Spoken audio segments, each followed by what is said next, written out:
News 18 ಕನ್ನಡದ digital ಕಂಟೆಂಟ್ಗೆ ಸ್ವಾಗತ. ನಾನು ಚಂದ್ರಕಾಂತ್ ಸುಗಂಧಿ.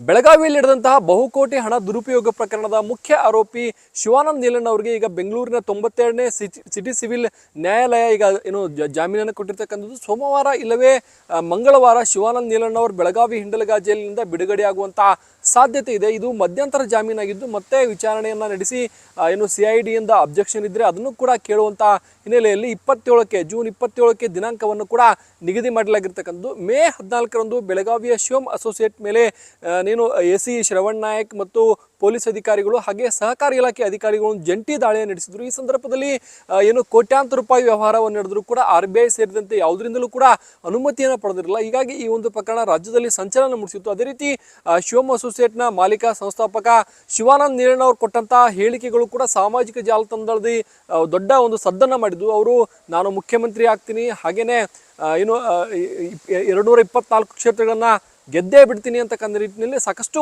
ಮಾತುಗಳನ್ನಾಡಿದ್ರು. ಈ ಮಾತುಗಳೇ ಅವರಿಗೆ ಉಳುವಾಗಿರ್ತಕ್ಕಂಥದ್ದು. ಹೀಗಾಗಿ ಪೊಲೀಸರು ಮತ್ತು ಸಹಕಾರಿ ಇಲಾಖೆ ಅಧಿಕಾರಿಗಳು ಒಂದು ದಾಳಿಯನ್ನು ಮಾಡ್ತಾರೆ. ದಾಳಿ ಸಂದರ್ಭದಲ್ಲಿ ಸುಮಾರು 40,700 ಜನ ಈ ಒಂದು ಕಂಪನಿಯಲ್ಲಿ ಹೂಡಿಕೆ ಮಾಡಿರೋದು ಬಹಿರಂಗ ಆಗುತ್ತೆ. ಬಳಿಕ ಈ ಒಂದು ಪ್ರಕರಣವನ್ನು ಬೆಳಗಾವಿ ಜಿಲ್ಲಾಡಳಿತ ಬರ್ಡ್ಸ್ ಮತ್ತು KPMT ಆಕ್ಟ್ ಹಿನ್ನೆಲೆಯಲ್ಲಿ ಇದನ್ನ CIDಗೆ ಹಸ್ತಾಂತರ ಮಾಡಲಾಗಿದೆ. CID DIG ಭೀಮಾಶಂಕರ್ ಗುಳ್ಳೆ ಸ್ವತಃ ಬೆಳಗಾವಿಗೆ ಬಂದು ಆರೋಪಿ ವಿಚಾರಣೆ ಮಾಡ್ತಾರೆ. ಬಳಿಕ CID ಅಧಿಕಾರಿಗಳು ಈಗ ತನಿಖೆಯನ್ನು ನಡೆಸ್ತಾ ಇದ್ದಾರೆ.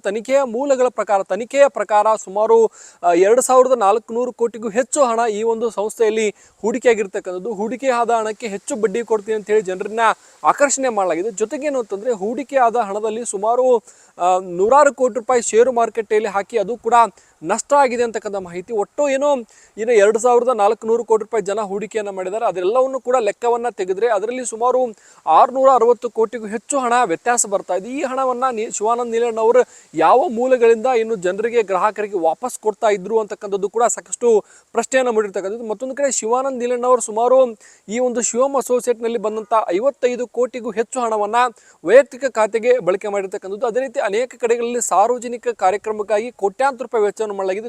ದುಬಾರಿ ಕಾರುಗಳನ್ನು ಕೂಡ ಗಿಫ್ಟ್ ಮೂಲಕ ಕೊಡಲಾಗಿರ್ತಕ್ಕಂಥದ್ದು. ಒಟ್ಟಾರೆ ಶಿವಾನಂದ ನೀಲಣ್ಣ ಪ್ರಕರಣ ಬೆಳಗಾವಿಯಲ್ಲಿ ದೊಡ್ಡ ಸಂಚಲನಕ್ಕೆ ಕಾರಣವಾಗಿತ್ತು. ಈಗ ಶಿವಾನಂದ ನೀಲಣ್ಣ ಅವರಿಗೆ ಬೇಲ್ ಕೋರ್ಟ್ ಮಂಜೂರು ಮಾಡಿದೆ. ಇದು ಮಧ್ಯಂತರ ಜಾಮೀನಾಗಿದ್ದು ಪೂರ್ಣ ಪ್ರಮಾಣದಲ್ಲಿ ಜಾಮೀನು ಏನಾದರೂ ಸಿಗುತ್ತಾ ಅಂತಕ್ಕಂಥ ಕುತೂಹಲ ಇರ್ತಕ್ಕಂಥದ್ದು. ಹಾಗೆಯೇ ಈ ಫ್ರೀಸ್ ಆದಂಥ ಹಣವನ್ನು ಯಾವ ರೀತಿ ಅಧಿಕಾರಿಗಳು ರಿಲೀಸ್ ಮಾಡ್ತಾರೆ ಮತ್ತು ಗ್ರಾಹಕರಿಗೆ ಯಾವಾಗ ಈ ಹಣವನ್ನ ಸಿಗುತ್ತೆ ಅಂತಕ್ಕಂಥದ್ದು ಈಗ ಪ್ರಶ್ನೆ ಆಗಿದೆ. ಇತ್ತೀಚೆಗೆ ಸ್ಯಾಂಡಲ್ವುಡ್ ತಾರೆಯರಿಗೂ ಕೂಡ ಶಿವಂ ಅಸೋಸಿಯೇಟ್ನಿಂದ ಹಣ ಹೋಗಿದೆ ಅಂತಕ್ಕಂಥ ಮಾಹಿತಿಗಳನ್ನ CID ಅಧಿಕಾರಿಗಳಿದ್ದು. ಅದೇ ರೀತಿ ಜೊತೆಗೆ ಅಂತಂದ್ರೆ ಹೆಚ್ಚು ಬಡ್ಡಿ ಅಂದ್ರೆ ಮೊದಲು ಯಾರು ಹೂಡಿಕೆ ಮಾಡಿದ್ರು ಅವರು ಸಾಕಷ್ಟು ದ್ವಿಗುಣ ಮತ್ತು 3 ಪಟ್ಟು ಬಡ್ಡಿಯನ್ನ ಪಡೆದಿದ್ದಾರೆ. ಅವರಿಂದ ವಸೂಲಿಯನ್ನ ಮಾಡಿ ಇತ್ತೀಚೆಗೆ ಹೂಡಿಕೆ ಮಾಡಿದವರಿಗೆ ಕೊಡಬೇಕಾದ ಸ್ಥಿತಿ, ಇದೇ ರೀತಿ ಕೊಡಬೇಕಾದಂತಹ ಸ್ಥಿತಿ ಇರ್ತಕ್ಕಂಥದ್ದು. ಹೆಚ್ಚು ಬಡ್ಡಿಯನ್ನ ಪಡೆದವ್ರಿಗೂ ಕೂಡ ಈ ಒಂದು CID ನೋಟಿಸ್ ಅನ್ನ ಕೊಟ್ಟು ವಿಚಾರಣೆಗೆ ಕರೆಯುವಂತ ಸಾಧ್ಯತೆ ಇದೆ.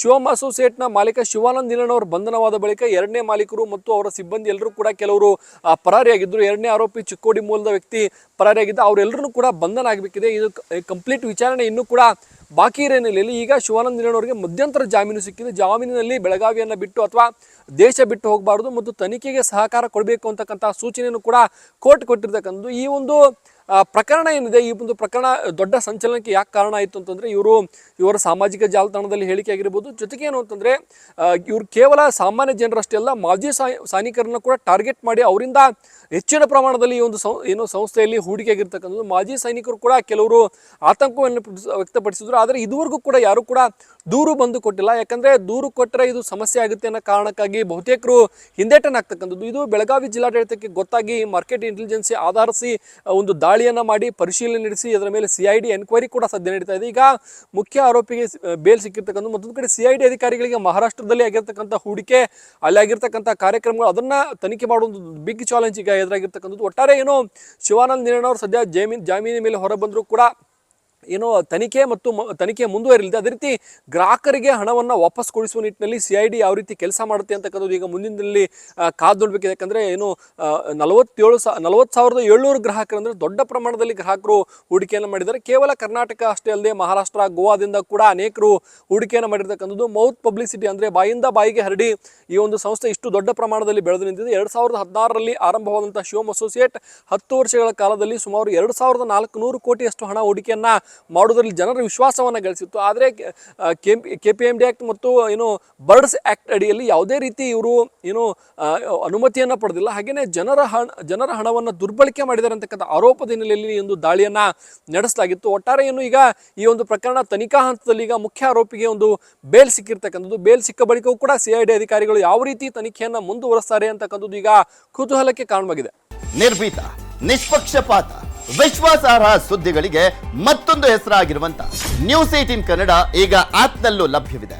ದಯವಿಟ್ಟು ಇಲ್ಲಿರುವ QR ಕೋಡ್ ಅನ್ನ ಸ್ಕ್ಯಾನ್ ಮಾಡಿಕೊಂಡು ಆಪ್ ಅನ್ನ ಡೌನ್ಲೋಡ್ ಮಾಡೋದಕ್ಕೆ ಮರಿಬೇಡಿ. ನಿಮ್ಮ ಬೆಂಬಲ ಹೀಗೆ ಸದಾ ನಮ್ಮೊಂದಿಗಿರಲಿ. ಧನ್ಯವಾದ.